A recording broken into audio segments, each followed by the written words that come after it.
In October 1984, Queen flew to South Africa. 9 concerts. Sun City, the Las Vegas-style resort in bophuthatswana, one of the Bantustans created by the apartheid regime to give the fiction of independent homelands to the black population. It was simultaneously stripping of all rights. The United Nations had issued a cultural boycott. The Musicians' Union of Great Britain had issued a directive. Dozens of major acts had declined. Queen went. They played. They collected their fee. And when the criticism came, and it came immediately, specifically, and from people who knew exactly what they were saying, Freddie Mercury gave the answer that he always gave when politics arrived at the door of his music. He said he didn't want to get involved in all that. He said he wanted to go around the world playing songs that people could enjoy. He said Queen were not a political band. He said this, and then he died in 1991, and Roger Taylor lived. And in 2021, 37 years after the Sun City shows, Roger Taylor gave an interview to Classic Rock magazine. He used one word about the decision. He said it was a mistake. Freddie Mercury never got to say that word. Roger Taylor has been saying it ever since. Sun City was not a concert venue in any ordinary sense. It was a resort, luxury hotels, casinos, a golf course, performance spaces built in bophuthatswana, a territory that the apartheid government of South Africa had designated as a nominally independent homeland. The designation was a legal fiction. Bophuthatswana was not independent. It was a portion of South Africa whose black population had been assigned to it so that the apartheid government could claim they were citizens of a separate state rather than citizens of South Africa denied their rights. The resort existed partly to attract the foreign currency and foreign performers that apartheid South Africa proper could not attract because the cultural boycott applied there. By locating in a Bantustan, Sun City's owners could claim the boycott did not apply. This argument was not accepted by the United Nations, which maintained the boycott applied to all of South Africa's territories, or by the Musicians' Union of Great Britain, which had specifically directed its members not to perform there. Queen's lawyers and management may have explored the technical argument. The moral argument was not complicated. Queen were not alone at Sun City. This is the fact that Roger Taylor returned to in 2021 with a specific frustration of someone who had been carrying it for 37 years. Frank Sinatra had played Sun City. The Beach Boys had played it. Elton John had played it. Rod Stewart had played it. Status Quo had played it. Barry Manilow had played it. A long list of major acts had taken the booking and played the shows and received criticism and moved on. And most of them moved on without the specific sustained fury that followed Queen. Roger Taylor could not understand this at the time. He still cannot entirely explain it in retrospect. His 2021 interview carries the residue of that frustration, the sense of someone who was singled out for a decision that was not unique to them. But the explanation, which Taylor has never quite said directly, is available in the evidence. Queen were Queen. They were bigger than most of the other acts who went. Their brand of spectacle and stadium rock and the specific global visibility that Freddie Mercury commanded made their presence at Sun City more visible and more inexcusable. More inexcusable. The word used most often in the press coverage of the time was hypocrisy, not because Queen had previously made explicit commitments to political causes. They had not. Freddie Mercury had been consistent apolitical, deliberately as a matter of principle. The hypocrisy identified by critics was of a different kind. It was the hypocrisy of a band that understood spectacle, that understood the power of what they did in a stadium, that understood exactly how much their presence in a room signified, and who chose to use that understanding in service of an entertainment complex that existed specifically to launder the international reputation of a state engaged in one of the most systematically documented human rights violations of the 20th century. Queen knew how to fill a room. They knew what it meant to fill a room, and they filled that room. The UN put them on a blacklist. They stayed on it until apartheid ended in 1990. Freddie Mercury's defense of the Sun City decision was consistent and direct. He said it to journalists who asked. He said it through the years of criticism that followed. He said it in terms that left no ambiguity about where he stood on the question of mixing music with politics. Queen were not a political band. They did not write political songs. They did not take political positions. They went where their audience was and played for people who wanted to hear them. That was what they did. That was all they did. This position was not invented for the Sun City question. It predated it. Roger Taylor, in his 2021 interview, described its origin. Freddie Mercury had said, at the very start of Queen's career, that he did not want to get involved in political content. He wanted to go around the world playing songs that people could enjoy. The Sun City decision was an application of this position, not a departure from it. Freddie Mercury was consistent. He was wrong, and he was dead before anyone close to him said so publicly. In 1985, Little Steven Van Zandt assembled Artists United Against Apartheid. The roster included Bruce Springsteen, Miles Davis, Bob Dylan, Lou Reed, Pat Benatar, Ringo Starr, Bono, Ruben Blades, Peter Gabriel, and dozens more. They recorded a single called Sun City. The song named the venue. It named the boycott. It named the artist who had broken it. Queen were not named directly in the lyric. The song's approach was to name the venue and the decision rather than specific performers. But the context was unambiguous. The song went to number 38 in the UK and number 46 in the US. It was reviewed extensively. It was discussed everywhere that music and politics intersected. And Queen, who had played the 9 shows in October 1984, received their share of the discussion. The musicians' union fined them. Fans walked away. The press that had celebrated Live Aid in July 1985, the same press that had called Freddie Mercury the greatest live performer alive, had to reconcile that assessment with the October 1984 decision. Not all of them managed it cleanly. Brian May went to the Soweto Festival.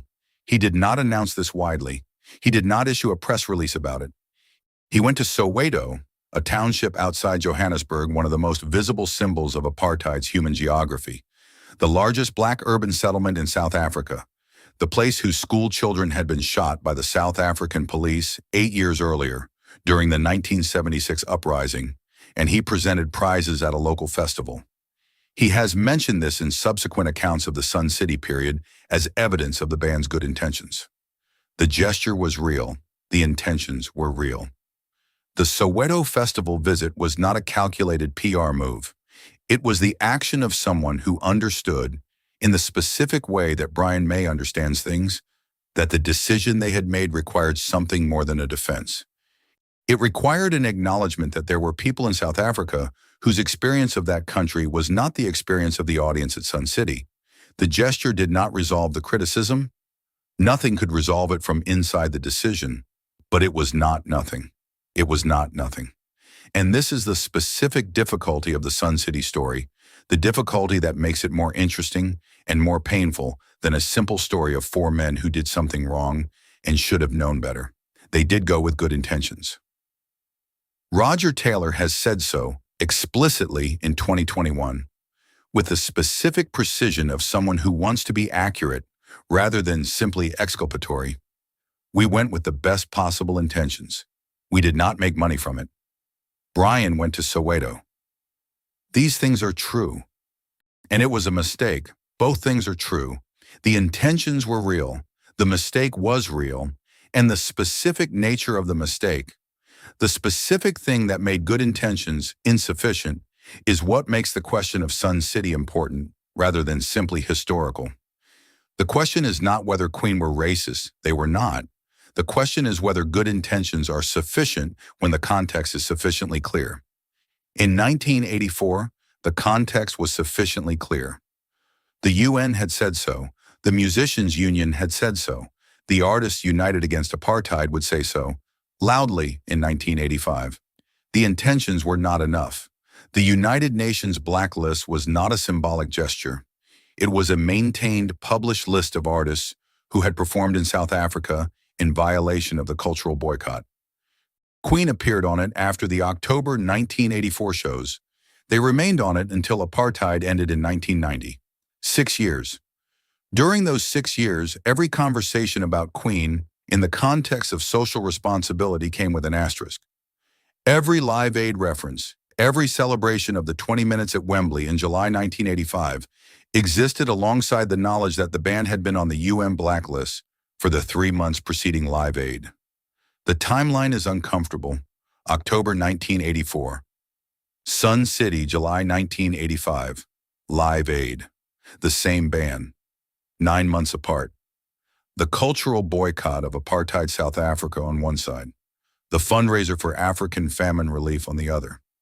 The critics who wanted to dismiss the Live Aid performance could point to October. The fans who wanted to celebrate Live Aid had to hold both things simultaneously. Most people chose to hold Live Aid and set October aside. The UN did not set October aside until 1990. Freddie Mercury never said it was a mistake. This is not a small fact. He had the opportunity. The criticism was public and sustained for the 7 years between the Sun City shows and his death. He was asked about it. He defended the decision every time he was asked. He used the same argument every time. Queen were not political. They played where their audience was. They were not in the business of making political statements with their music. This was not a position he held carelessly.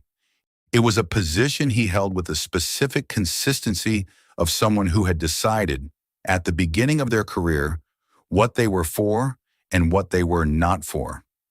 Music was for everyone. Music did not take sides. The stage was not a platform for ideology. It was a place to play. He believed this. He died believing it. And Roger Taylor, who had believed it alongside him, who had been on the same stage at Sun City, who had lived inside the same defense for 7 years and then for 30 more, Roger Taylor, in 2021, looked at what he believed and said, "I think it was kind of a mistake. I think it was kind of a mistake." The words are Roger Taylor's, delivered in 2021, 37 years after the October 1984 shows. With the specific qualification of someone who is being precise rather than performing remorse. Not, it was inexcusable. Not, we were wrong and we knew it. Kind of a mistake. The qualification is important. It is the language of someone who still believes the intentions were real, who still cannot fully explain why Queen received more criticism than Elton John or Rod Stewart, who is still, in some specific way, working through what it means that the decision happened and cannot be undone. The word Freddie Mercury never got to say is sitting inside Roger Taylor's 2021 interview. Mistake. One word, 37 years. And Freddie Mercury, who said so many words and who defended the Sun City decision every time it was raised, never said that one. Freddie Mercury's apolitical position was not cowardice. It was a principle. He held it consistently across his entire career through the anti-apartheid movement, through the AIDS crisis, through the political turbulence of the 1980s. He did not write political songs. He did not take political positions. He performed. He gave everything to the performance. He believed that was its own form of gift to the world. The music, the spectacle, the specific quality of what happened when Freddie Mercury stood in front of a crowd and gave them everything he had. This belief was genuine, and it was insufficient for the Sun City question, because the Sun City question was not primarily a question about music. It was a question about whose money you take, about whose legitimacy you extend by your presence, about the specific weight of visibility in a context where visibility matters. Freddie Mercury's principle, "We play for anyone who wants to hear us," was a principle suited for a world where the act of playing for someone did not carry political meaning. In Sun City in 1984, it carried political meaning, whether he wanted it to or not. In 1990, apartheid ended. The ban on the African National Congress was lifted. Nelson Mandela was released from prison after 27 years. The cultural boycott was dismantled. The UN blacklist was dissolved. Queen's name came off the list. They had been on it for 6 years. Freddie Mercury had 1 more year to live. He had been on the UN blacklist for the last 6 years of his life. He had never said the word mistake. He had continued to perform the Magic Tour in 1986, the final recording sessions for Innuendo and Made in Heaven, while the list existed and while the defense of the Sun City decision remained his public position. When apartheid ended and the list came down, there was no public statement from Queen about what the preceding 6 years had meant. There was nothing that acknowledged the removal from the list as a moment requiring reflection. There was simply the ongoing career. Freddie Mercury would be dead within a year of apartheid's end. He never had the conversation that Roger Taylor had in 2021. He never had the conversation that Roger Taylor had in 2021. This is the asymmetry at the center of the Sun City story. Roger Taylor is alive. He has had 37 years to think about what happened in October 1984.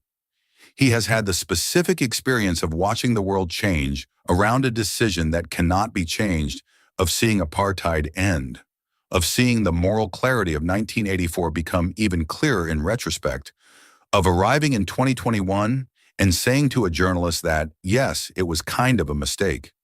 Freddie Mercury had 7 years to think about what October 1984 meant. 7 years of holding the defense, and he held it consistently until he died. Whether Freddie Mercury would have eventually said the word mistake, whether the 37 years that Roger Taylor has had would have produced the same reckoning in the person who made the call in the first place, is not answerable. He is gone. The defense went with him. Roger Taylor has the word. It came too late to be shared. In October 1984, Queen played Sun City. Freddie Mercury said he didn't want to get involved in politics. He said he wanted to play songs for people who wanted to hear them. He said this every time he was asked. He said it consistently until he died. The United Nations disagreed. The Musicians' Union disagreed. The Artists United Against Apartheid disagreed. The fans who walked away disagreed. And Roger Taylor, who was on that stage, who played those 9 shows, who held the same defense for 37 years. Roger Taylor in 2021 said, "I think it was kind of a mistake." One word. 37 years late. Freddie Mercury never said it. He defended the decision until the end. He may have been right about music. He was wrong about this. And the person who was there with him, who believed the same things, who made the same choice that person got to 37 years and found the word mistake Freddie Mercury, never got to 37 years. He never got to say it. Roger Taylor says it for both of them now.